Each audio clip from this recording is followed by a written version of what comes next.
When you say Game Freak, most people instantly think Pokemon. I mean, the only company more associated with it is the literal Pokemon company. Still, they occasionally make other games, some good, most not, but Beast of Reincarnation is an interesting departure. In addition to having a completely different look, it's something of a Souls-like experience, and for a lot of people, that's all you have to say to get this game on their radar. However, can it live up to expectations, or is the current reputation well deserved? Narrative is both simple and complicated.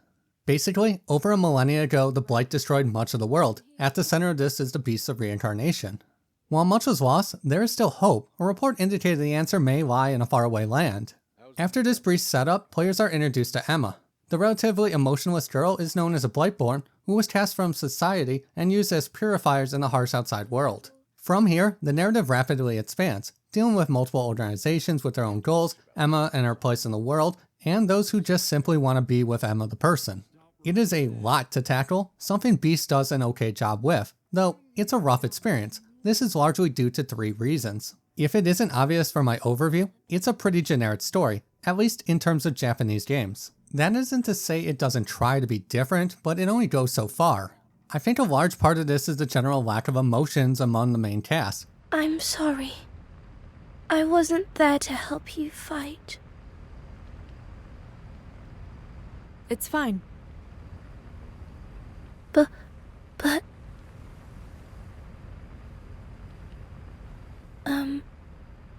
Emma, are you really going to the capital? Yes, that is my mission.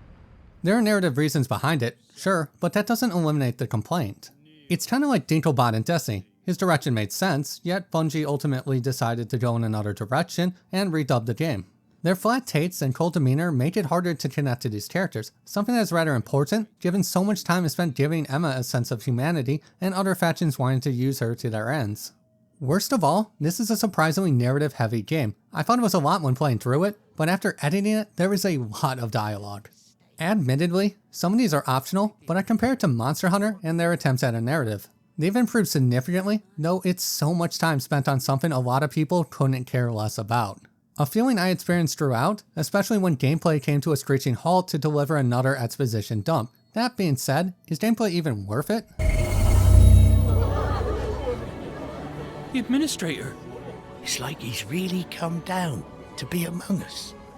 The capital still commands the mysteries of the ancients. Sealer, I command you thus. Eliminate the Beast of Reincarnation. As I previously mentioned, Beast of Reincarnation is considered a Souls-like. However, it's closer to Lies of P than Dark Souls. Combat comes down to parries and proper utilization of various different mechanics. So the goal isn't to overwhelm foes, but rather wear down their defenses by stopping their attacks. The simplest way is to parry enough to stun, leaving them vulnerable to finishers, damage, or clever use of mechanics. Things like using stealth to finish them or creating openings with certain special attacks. On paper it sounds pretty good, but in practice it's pretty underwhelming.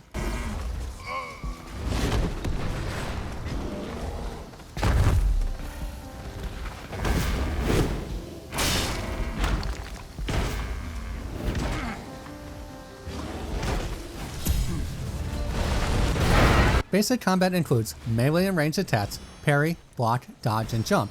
From there, options expand to include special attacks, selectable actions from the dog, along with various attack enhancements. For the most part, combat is good in a bad way. I know that's a strange thing to say, but I assure you, it makes a lot of sense. Since parries are essential to being successful, they're pretty forgiving. Not to the point where mindless spam is enough, but parrying when an enemy is about to attack is usually enough. What makes this problematic is how enemies attack. On a basic level, enemies, even bosses, don't have a particularly large move set. They do 3 or 4 things and spam them repeatedly. Many of these are not even that varied. It will be a single combo or a slam attack that you need to dodge. Surprisingly, this isn't a big issue. Yeah, it's underwhelming, but a lot of bosses can be imposing despite using a couple moves, and this is due to Beast's other issue, timing. This is something Expedition 33 did well. Enemies have 1 or 2 moves, but they had weird and drawn out animations. Often, I tried to anticipate when the attack would hit and would frequently fall short. This forced me to learn and, more importantly, adapt. Here, Almost every enemy follows the same basic timing, to the point where blocking the first blow, then spamming the rest is a legitimate strategy. I'd say this tactic works on all but 4 enemies, though said enemies all appear in the last 2 or so hours, and if we look at 3, it's the last hour. Now, you'd think this makes Beast a more accessible Souls-like, but it's difficult for all the wrong reasons. People usually refer to From Software titles as tough but fair, whereas I think Beast is the exact opposite, easy but unfair. 2 of the most common examples are multiple enemies and camera angles. I can parry every attack but lose to a ranged enemy or get struck by an unseen foe that opens the door for others to finish me off. This is somewhat common for the genre, though I still mention it because so many fights are against a large number of enemies. Mind you, I'm talking like 5 to 9. Where it honestly hurts more is camera angles. Due to boss sizes, it's sometimes difficult to gauge attacks or even see them coming. It also doesn't help that players are directed to attack these enemies head on. You are frequently forced into a bad position, one that will often have attacks whiff that doesn't feel enjoyable. There were a lot of moves I could absolutely dodge against, it was just weird positioning that sealed my fate.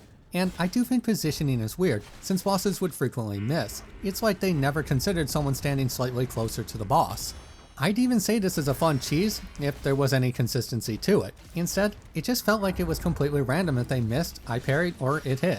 While some of these things can be changed via settings, though I didn't see a field of view slider on PlayStation 5, my biggest issue was honestly commands. Specifically heal and the one for slow down, since both were incredibly inconsistent. Healing sometimes just didn't want to work. Some of this was due to status effects, or that was my understanding anyway, but other times it just felt temperamental. It honestly hit a point where I thought healing was the riskiest part of a boss fight. It didn't always work, left me open if it did, and aggressive foes don't give many openings. Like, one thing that made Taurus particularly frustrating was its ranged attack. It would do it whenever I went to heal, often resulting in wasting said heal. Slowdown was even worse. Since I haven't touched on that yet, I should give a brief explanation. At the bottom of the screen is a gauge. Perfect parries fill it, whereas blots decrease it. While this sounds like a stamina bar of sorts, it also allows for special attacks. A fixed number of pips will be consumed to perform a given attack.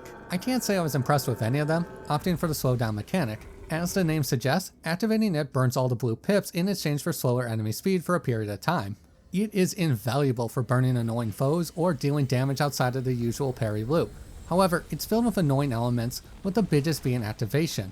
Unlike most games in this genre, you can't just cancel into it. I need to stop whatever I'm doing and take a moment to activate it.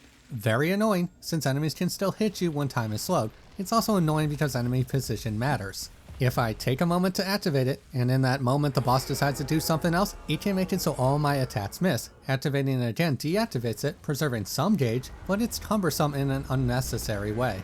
Ku, who I suppose I should mention as the dog, has similar issues with its attacks. If I activate it at the wrong time, it can throw off the parry timing. And given how often bosses combo, a single incorrect action can result in failure. Having said this, I acknowledge these might come off as whiny, but so many elements seem at odds with itself. For example, Ku's attacks get a boost when the gauge is filled, so it makes sense to wait for an opening and maximize damage. However, it is annoying having an NPC be like, "Don't forget about your buddy Ku, he can attack too." Yeah, I know.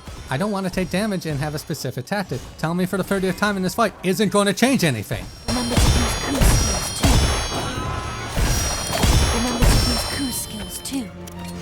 Remember to use Ku skills too. Remember to use Ku skills too. Remember to use Ku skills too. Remember to use Ku skills too. Remember to use Ku skills too. Worse still, other areas really aren't that much better. Ku.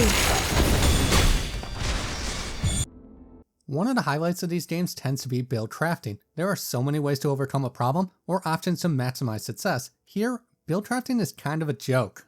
Instead of having a wide array of weapons, players are limited to various flavor swords. As a result, things feel underwhelming, since the only difference is sometimes it does a purple, green, blue, red, or yellow thing. From there, armor is shockingly bland. Since most high-level sets offer the same amount of slots, the main difference is resistance, defense, and enemy awareness. The latter is an interesting concept, though rather silly given Emma's luck doesn't change, but in most cases the only reason to use a lesser set is to maximize resistance. Useful if you need it, but for anyone proficient at parrying, it's pretty forgettable.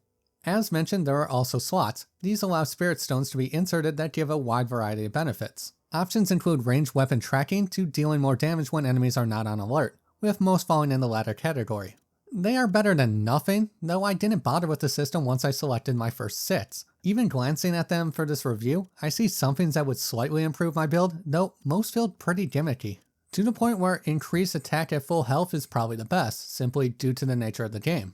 Similar things apply to elemental ranged attacks. Great to give away to exploit weaknesses, but there are better skills. Speaking of skills, they kind of reinforce this idea. Basically, there are two level systems: attributes, which are gained via leveling, and skills that can be purchased with a currency obtained by defeating foes. The issue with skills is certain moves require a set attribute level, with other skills requiring investment in 2 attributes. As a result, the best course of action is to get enough to max every main skill, before dumping in a desired stat, though doing so means you get to play with like 7 points by the end of the game. It also doesn't help that so many passive skills are more practical. Why select 18 damage when using a specific skill when I can invest in double finisher, making groups significantly easier? And if this isn't bad enough, exploration kinda sucks.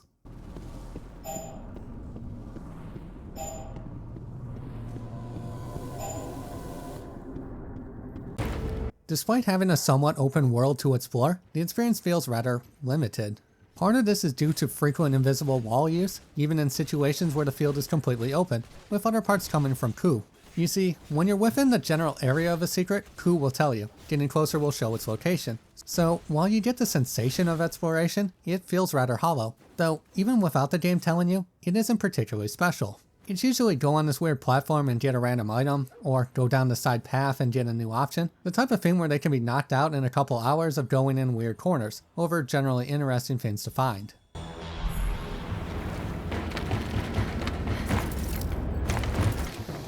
Before moving to conclusion, I wanted to touch on performance. Simply put, it's pretty poor on PlayStation 5. There are dips, load times can exceed 10 seconds, with various other issues. Supposedly there is an upcoming patch to help fix some things, but it performs worse than you'd expect from a game like this. My friend who also beat it mentioned similar stability issues on PlayStation 5 Pro. Can't speak to how much better or worse, just that it seems consistent on both.